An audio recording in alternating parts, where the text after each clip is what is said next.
بحمد ربي أبدأ المنيرة ثم الصلاة والسلام السيرة على نبي اسمه محمد أبوه عبد الله منه مفرد. بسم الله والحمد لله والصلاة والسلام على من لا نبي بعده وعلى آله وصحبه ومن والاه أما بعد. Aujourd'hui, on abordera ce qui sera relatif à cette nouvelle étape dans la prédication du prophète sallallahu alayhi wa sallam, à savoir la prédication publique. Nous avions dit que les 3 premières années pré-hégiriennes, post-révélation, sont séparées en prédication secrète pendant 3 ans et prédication publique le reste de cette période-là, jusqu'à la fin de sa vie même. Que s'est-il passé après avoir fait cette confidence, je dirais, à son peuple? Est-ce qu'ils ont accepté pleinement le message et s'y sont soumis ou non? Et du coup, la réponse est plutôt ou non. Puisque à partir de ce moment-là, des personnes se convertiront inévitablement à l'islam. Et l'islam se propagera, que n'en déplaise à ses détracteurs.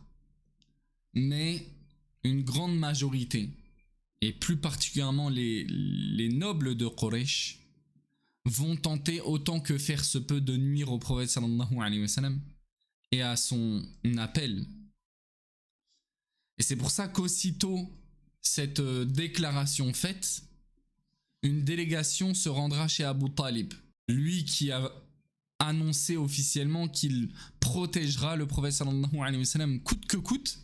Utba, Shayba, Abu Sufyan, Abu Jahl, Al-Walid ibn al-Mughira, tous se rendront chez Abu Talib pour se plaindre de ça. Et ils iront lui dire, ton neveu, qad sabba alihatana wa abadinana, il insulte nos divinités, il insulte notre religion, wa saffaha ahlamana, il prend en raillerie nos convictions, wa dallala aba'ana, et il va jusqu'à considérer nos aïeux égarés. En traitant nos convictions, il dit qu'on est égarés depuis toujours, nous et nos parents. Soit tu nous le livres et on s'occupera de son cas, soit tu fais en sorte qu'il arrête de nous nuire. Et t'es sur notre religion, donc laisse-nous faire ce que tu ne veux pas lui faire. Et Abu Talib, il leur répondra d'une manière très sage et ils s'en iront, sans chercher plus loin que ça.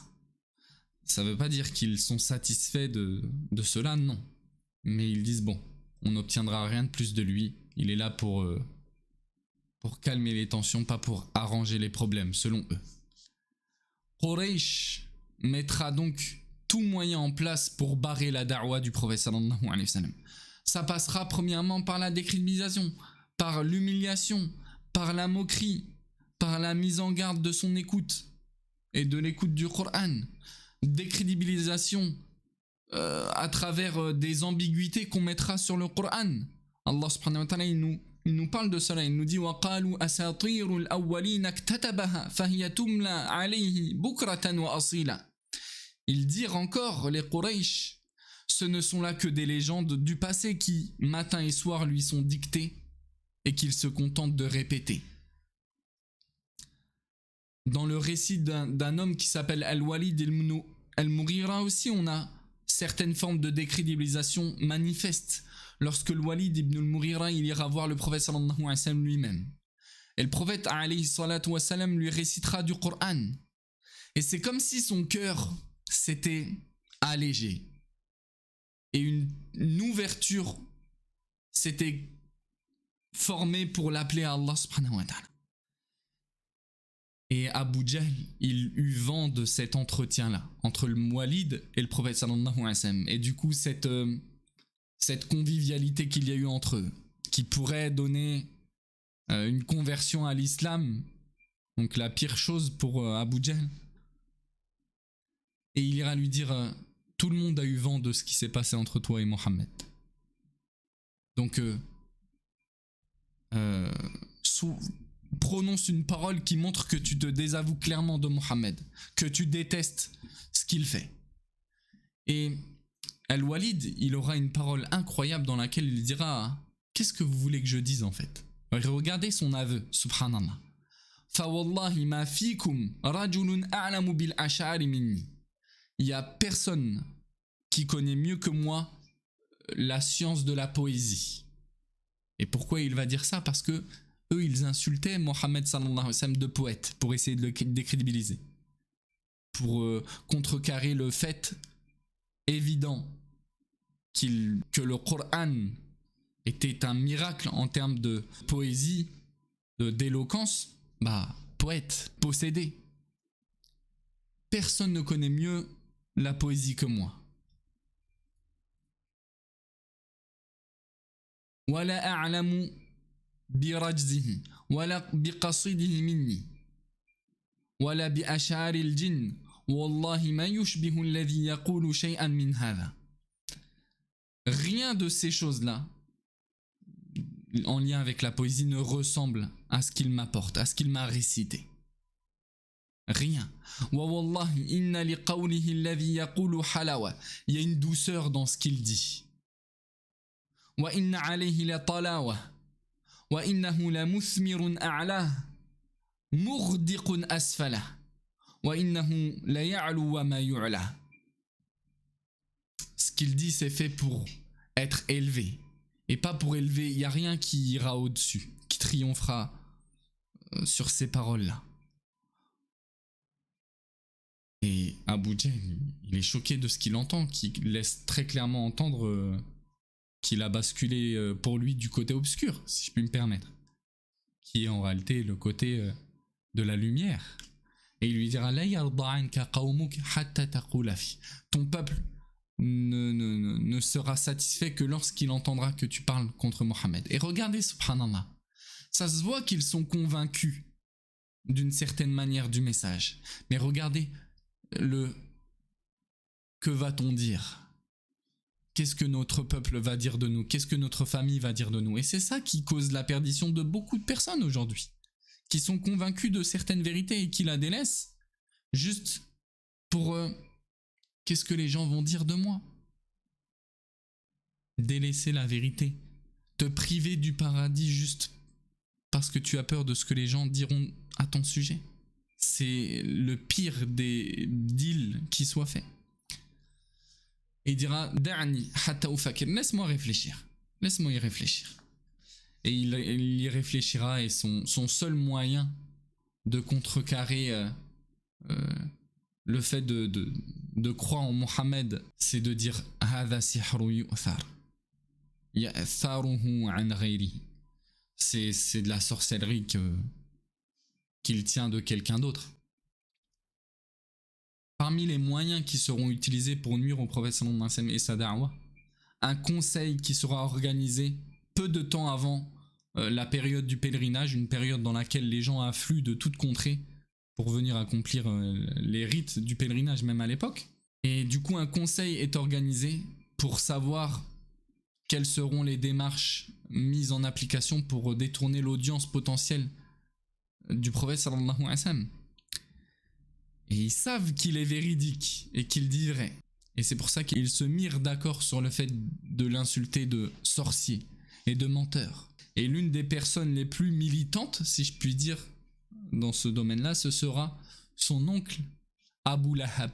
Chaque fois que le prophète sallallahu alayhi wa sallam il entrera dans une tente de pèlerins, il en sortira après avoir appelé ces gens-là à l'islam, c'est Abu Lahab qui le suivra pour dire attention. C'est mon neveu, je le connais, ne lui obéissez pas, ne le croyez pas, ne l'écoutez pas. C'est un menteur, c'est un sabi. Mais aussi la moquerie. La moquerie sera utilisée comme moyen, même à notre époque, c'est très utilisé pour discréditer une personne, que de se moquer d'elle.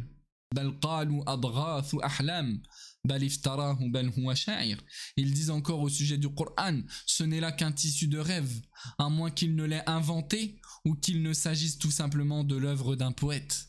Mais aussi des des volontés de leur part de négocier avec le prophète sallallahu alayhi wa sallam.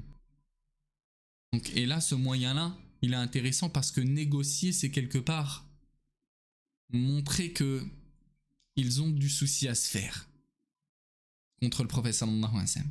Donc ils iront à sa rencontre pour tenter de chercher des compromis. Viens, on essaye de trouver une situation où toi et nous, on est d'accord. Et ils iront lui proposer quelque chose qu'il refusera bien évidemment. C'est qu'il fasse des concessions sur des choses sur lesquelles le musulman ne peut faire de concessions. L'unicité d'Allah subhanahu wa ta'ala. Le fait de ne pas réprouver l'adoration d'autres qu'Allah subhanahu wa ta'ala. Et plus particulièrement au prophète sallallahu alayhi wa sallam.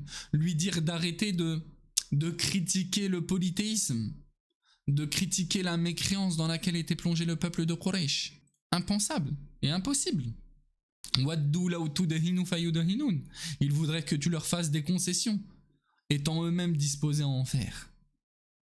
Et c'est pour ça que Ibn Ishaq, il nous rapporte quelque chose d'intéressant. Il nous dit, un groupe de nobles de Quraysh sont venus à la rencontre du prophète sallallahu alayhi wa sallam alors qu'il était en train de faire le tawaf autour de la Kaaba. Parmi eux, Al-Walid ibn al-Mughira, parmi eux, Umayya ibn Khalaf, Al-As ibn Wa'il et d'autres. Ils ont dit, Ya Muhammad, oh Muhammad, halumma fal na'bud ma ta'bud. Viens, on adore ce que t'adores. Et t'adores ce que nous on adore. On met en commun ce qu'on adore et ce que tu adores. Et d'ailleurs, eux, ils adoraient Allah. Ça leur posait pas de problème. Si ce que tu adores, c'est mieux que nous, ce qu'on adore, alors le bien nous parviendra. Et si ce qu'on adore, c'est mieux que ce que tu adores, alors toi aussi, le bien de nos idoles te parviendra. Est-ce pensable pour le prophète sallallahu alayhi wa sallam d'accepter une telle chose? En gros, de délaisser la mission pour laquelle il a été envoyé. Appeler les gens à l'unicité d'Allah subhanahu wa ta'ala. Et au rejet de l'adoration de tout ce qui est adoré en dehors de lui. C'est inimaginable. Et c'est pour ça qu'Allah subhanahu wa ta'ala, il descendra cette sourate al-Kafirun, sourate les mécréants, dans laquelle Allah subhanahu wa ta'ala, il nous dit Qul ya ayyuhal kafirun, dis ô vous les mécréants, la a'budu ma ta'budun, je n'adore pas ce que vous adorez. Wala antum abiduna ma a'bud, et vous n'adorez pas ce que j'adore. Wala ana abidun ma abattum, et je n'adorerai pas ce que vous adorez. Wala antum abiduna ma a'bud, et vous n'adorez pas ce que j'adore. Lakum dinukum waliyadin, à vous votre religion et à moi la mienne. Et cette sourate-là, c'est pas une complaisance qui est voulue à travers elle, non. C'est un désaveu total. Après toutes ces tentatives qu'on pourrait tenter de qualifier de soft, pour nuire à l'appel du prophète sallallahu alayhi wa sallam et tenter d'enrayer cette prédication, alors les mécréants de Quraysh vont passer à l'étape supérieure, à savoir des persécutions physiques envers le prophète sallallahu alayhi wa sallam s'ils le peuvent, et sinon envers les musulmans suiveurs de Mohammed sallallahu alayhi wa sallam. Lorsque les mécréants de Quraysh ont désespéré de toute solution, de toute concession, négociation avec le prophète sallallahu alayhi wa sallam, ils se sont réunis. Et ils ont décrété qu'ils se réfugieront vers la violence dorénavant, pour combattre l'islam et sa propagation. Parmi les décisions qu'ils prendront, le fait d'ordonner à toutes les tribus d'attraper tout suiveur de Mohammed et de le persécuter tout simplement. Ibn Ishaq, il nous dit, à partir de là, toute tribu a mis la main sur les musulmans en son sein. فَجَعَلُوا يَحْبِسُونَهُمْ, ils les ont du coup emprisonnés, ils les ont frappés pour certains, ou éprouvés par la faim, par la soif, par l'extrême chaleur. Ont été éprouvés ceux qui l'ont été, en ont été préservés ceux qui en ont été préservés, comme le prophète sallallahu alayhi wa sallam qui en a été jusqu'à une certaine mesure préservé par la protection de son oncle Abu Talib. Mais sinon, les autres musulmans, qui n'avaient pas leur tribu de leur côté, ou aucune force pour se préserver, ont subi toute forme de persécution. C'est notamment le cas de Uthman ibn Affan qui subira les violences de son oncle Al-Hakam ibn Abil As, qui le ligotera et le contraindra à quitter sa religion. Et Uthman ibn Affan refusera catégoriquement et en subira les conséquences.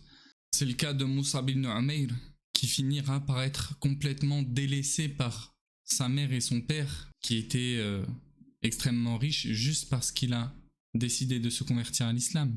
Le prophète sallallahu alayhi wa sallam, il sera étonné du changement du tout au tout de la vie de Mus'ab ibn Umayr, lui qui menait une vie opulente, finira par mener une vie des plus précaires, juste parce qu'il a choisi l'islam. Et la famille de Yasir, elle aussi, qui te dira ce qu'elle a subi. Yasir, sa femme, Soumeya, et son fils Ammar, ils ont été saisis eux aussi et châtiés en plein air, en pleine chaleur ardente par Abu Jahl. Yasir finira par décéder de ces tortures-là. Abu Jahl assassinera Soumeya en lui plantant une lance dans son bassin et fera d'elle la première martyre de cette communauté-là. Quant à Ammar, lui, Abu Jahl le châtiera jusqu'à le contraindre à insulter Mohammed sallallahu alayhi wa sallam. Il le laissa alors après qu'il ait insulté Mohammed, et Ammar vint au prophète sallallahu alayhi wa sallam en pleurant. Il lui dira: j'ai dû t'insulter pour qu'on me laisse. Le prophète sallallahu alayhi wa sallam lui dira: Kayfa tajidu qalbak, comment tu trouves ton cœur? Et il lui dira: je le trouve rempli de foi. Le prophète sallallahu alayhi wa sallam, il essuiera ses larmes avec ses mains. Et le verset Man kafara billahi min ba'di imanihi illa man ukriha wa qalbuhu mutma'innun bil iman. Celui qui est contraint alors que son cœur est rempli de foi et qu'il prononce des paroles qui pourraient faire sortir de l'islam, Allah subhanahu wa ta'ala lui pardonne. Allah ne le punit pas pour la contrainte dans ce genre de situation-là. Et Khabbab ibn al-Arat, lui aussi il a été châtié. Certains vont dire qu'il a été le plus châtié qui soit, le plus torturé qui soit. Il nous dit que on allumait un feu et ensuite une fois éteint on me mettait le dos dessus et ensuite on me mettait une pierre sur le ventre. Et il dira le feu il s'éteignait avec la graisse de mon dos, de la peau de mon dos. Et on a aussi ce fameux compagnon Bilal ibn Rabah, qui était esclave chez Umayya ibn Khalaf. Lui aussi il a subi toutes sortes de tortures, notamment celle-ci, être en plein soleil, non pas sous des cendres mais au soleil même, et suffit comme torture, avec une pierre très lourde sur le ventre. Et on le laissait comme ça de longues heures jusqu'à qu'il soit au bord de la mort. Et Umayya ibn al-Khalaf, il lui disait: La tazal hakadha hatta tamut aw takfura bi Muhammad. Tu resteras comme ça tant que t'as pas mécru ou que t'es mort. Et que tu adores Allat wal Uzza, leur divinité. Et lui, la seule réponse qu'il avait dans cette épreuve-là, c'était Ahadun Ahad. Ibn Mas'ud, il nous rapporte ça, il nous dit: au début de l'islam, il n'y a que 7 personnes qui ont fait apparaître leur conversion à l'islam. Le prophète sallallahu alayhi wa sallam, Abu Bakr, Ammar, sa mère Soumeya, Suhaib, Ar-Rumi, Bilal, Al-Miqdad. Le prophète sallallahu alayhi wa sallam, Allah subhanahu wa ta'ala, il l'a préservé par son oncle Abu Talib. Abu Bakr, Allah subhanahu wa ta'ala, il l'a préservé par son clan. Et le reste, les associateurs, ils les ont saisis et ils leur ont fait goûter toutes sortes de châtiments. Ibn Mas'ud, il nous dit: tous ont cédé à la torture sauf Bilal. Que lorsqu'ils l'ont attrapé et qu'ils ont même fini par ordonner aux enfants, aux jeunes de le traîner dans les rues de la Mecque, lui, sa seule réponse était de dire Ahadun Ahad. Ahadun Ahad. Est-ce que les gens pensent qu'on les laissera dire nous croyons sans les éprouver? Eux, ils ont vécu ça pour éprouver leur foi. Certains compagnons tenteront de s'opposer à ces tortures-là, même si rétorquer par la force était impossible. Rétorquer par d'autres manières l'était. C'est ce que tentera Abu Bakr en rachetant la liberté de pas mal de compagnons de convertis à l'islam, esclaves qui se faisaient torturer par leur maître. Abu Bakr, il ira dépenser des milliers et des milliers pour préserver ses frères et sœurs de la torture de leur maître, juste pour leur conversion à l'islam. Enfin, il ira voir Abu Jahl pour racheter la liberté de Bilal. Et il le rachètera à une valeur de 5 onces d'or. Pour 5 onces d'or, il rachètera la liberté de Bilal ibn Rabah. Et ils se moqueront d'Abu Bakr, ils iront jusqu'à dire, si tu nous avais juste demandé 1 once d'or contre lui, on te l'aurait vendu tellement qu'à nos yeux il vaut rien. Et à lui de répondre, il dit, c'est moi qui devrais me moquer de vous. Parce que si vous m'aviez demandé pour la liberté de Bilal 100 onces d'or, je vous les aurais donnés en fait. Donc c'est vous les perdants, c'est de vous dont on devrait se moquer. Et les musulmans subiront des persécutions telles que certains viendront se plaindre au prophète sallallahu alayhi wa sallam. Khabbab ibn al-Arath, il viendra un jour se plaindre au prophète sallallahu alayhi wa sallam. Pourquoi n'invoques-tu pas Allah subhanahu wa ta'ala pour qu'il nous délivre de tout ça? Le prophète sallallahu alayhi wa sallam, il parlera de peuples qui sont venus auparavant et qui ont été éprouvés comme eux ne l'ont pas été. Certains d'entre eux, on les amenait et on leur peignait avec un peigne de fer le crâne pour leur arracher le cuir chevelu avec ce peigne de fer pour les torturer. On leur demandait de rejeter la foi et ça l'écartait pas d'Allah subhanahu wa ta'ala et de sa foi. Et les musulmans donc dans cette période-là vivront ce qui est considéré comme l'une des périodes les plus dures, mais en tant qu'épreuve d'Allah subhanahu wa ta'ala, et qui les mènera du coup à la prochaine intervention, à une solution, à une fuite possible en Abyssinie. Barakallahu fikum wa subhanakallahumma wa bihamdika ashhadu an la ilaha illa anta astaghfiruka wa atubu ilaik wa sallallahu wa sallama ala nabiyyina Muhammadin wa ala alihi wa ashabihi ajma'in. Barakallahu fikum wassalamu alaikum wa rahmatullahi wa barakatuh.